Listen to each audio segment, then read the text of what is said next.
Hello, friends, and welcome back to Stories About Entitled People. I always like a good ruckus that doesn't involve me. Nothing like a show to cap off your night. We start our video with a warm-up story, followed by some heavy Reddit artillery. But before we begin, best way to support our channel is to leave comments, like, and subscribe with the turned-on bell so you don't miss the new video every single day. Craziest thing I've ever, sort of, seen. I was at work last night about 8:30. It's 30 minutes to close, so I'm back at the cash wrap, just doing some stuff, when I hear the sound of someone running down the hallway. I look up to see a cop and a security guard flying by, and of course my curiosity is piqued, so I jog up to the front of the store and go out. Takes me 5, maybe 7 seconds at most, and the cops and security guard are already down near the end of the mall, a good 500 yards away or so, bolting down the escalators, and I can see more of them down that way. A bunch of us are just standing, watching, and a girl standing near me makes a comment of, "They just went right by me." I ask her who it was, and she says a girl ran by in handcuffs. Handcuffs! So best I can gather is this girl, didn't know how old she is, gets picked up for shoplifting, then decides she's just going to take off. Like, where the heck you going to go in handcuffs? Made my night. That's pretty amazing, OP. I wish something like that happened at my work. It's boring around here at times. And our second story. Hurt the chicks and blame the store. So I work as a cashier in a farm store that also happens to sell live chicks. They're normally a few weeks old, still fluffy and cute. The chicks are kept in these reasonably sized cow troughs on the ground. They're like 2.5 feet tall, fairly easy to reach into. We normally have 10 to 15 chicks in each, but they get sold quickly. We have several cow troughs with different breeds of chicks. They each have a nice-sized water bowl and food bowl. They have a heat lamp in one end and the other is left open, so they don't get overheated. We have signs in bold print that read, "Do not touch or pick up chicks, ask an employee for assistance." We also have an employee in that department that checks on the chicks every 15 to 30 minutes. This is all relevant later. Anyways, today I was at the register and animal control came in. This was odd, as we normally never have problems with pets. Customers can bring pets in as long as they're on leashes. Side note, I've seen horses come in, sheep, a llama, a fawn. Some guy brought in a peacock once. One of the control officers came up to me as I work at the service desk and asked me where the pet department is. I directed him in the right direction and off he went. Next thing I know, cops are pulling up in front of the store with the lights on. They head towards the pet department and come back with some girl in handcuffs. She's screaming all kinds of stuff. So I found out later what happened. Apparently this girl called animal control because store is abusing their chicks and killing them. Come now, it's terrible. Animal control shows up and my manager is super confused about what's going on. My manager follows animal control to the pet department where the chicks are. There's this girl there yelling at the animal control officers how we're killing the chicks and mistreating them.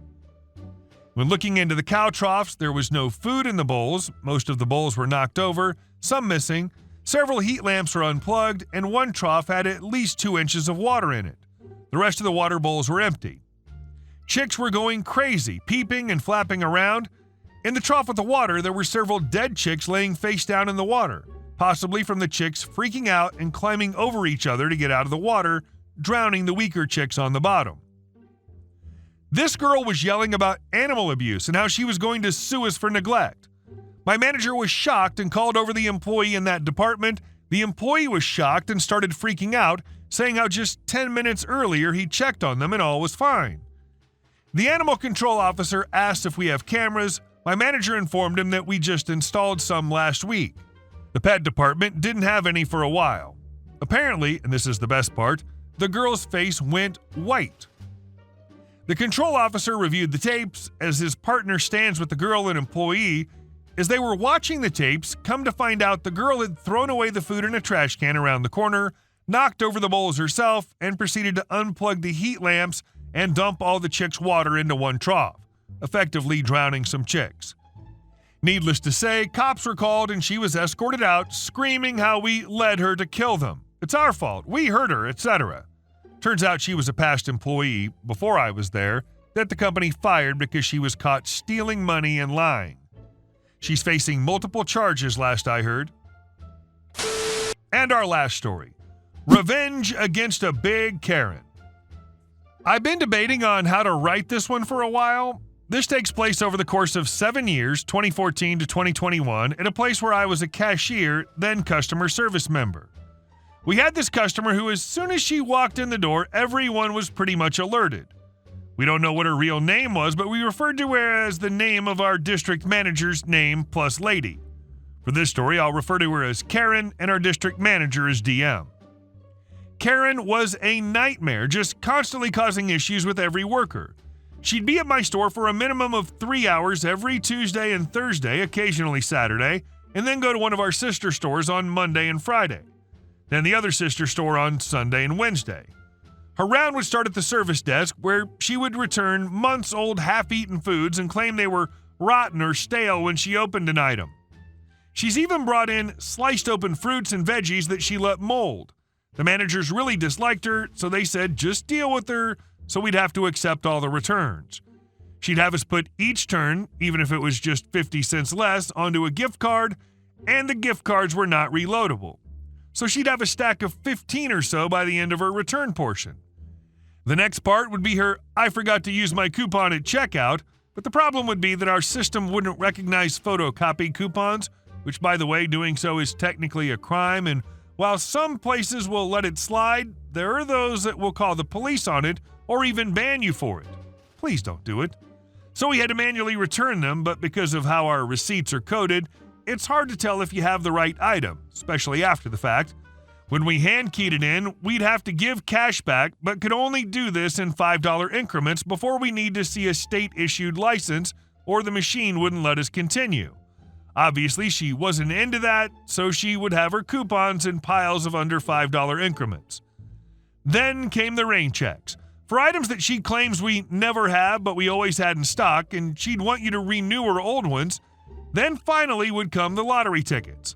She wanted everything cashed out first, and then you had to ring in new tickets in a particular order, or she would claim that you did them wrong every time.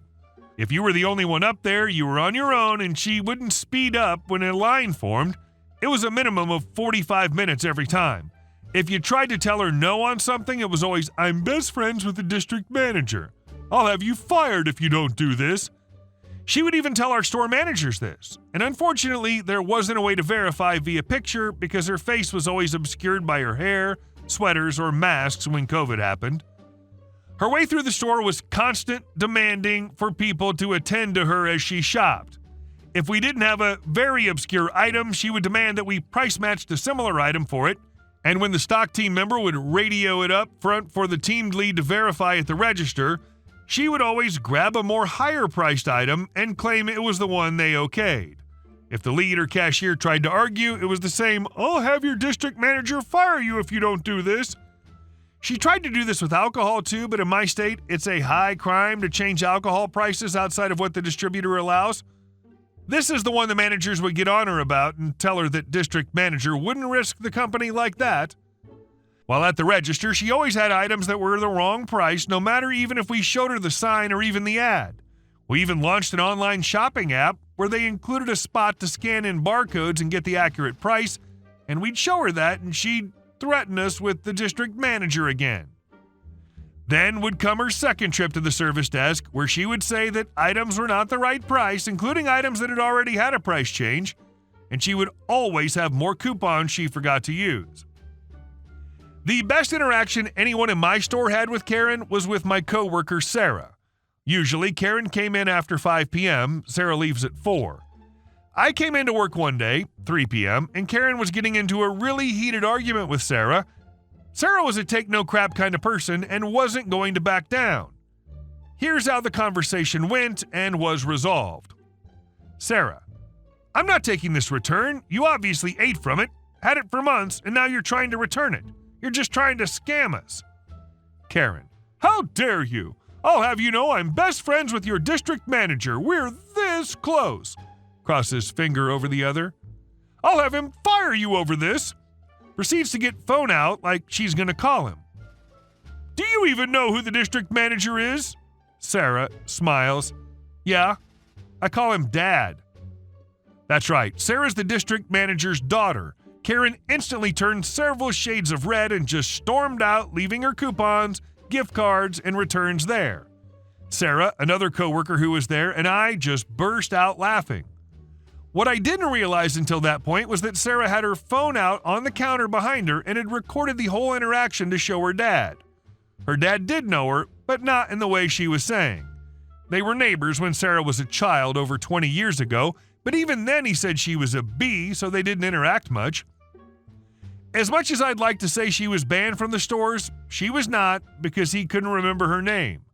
Unless her name could be found out, then she couldn't be banned or trespassed. She continued to be a major Karen up until the day I quit. She didn't try to use district manager's BFF status anymore, but resorted to just being generally nasty.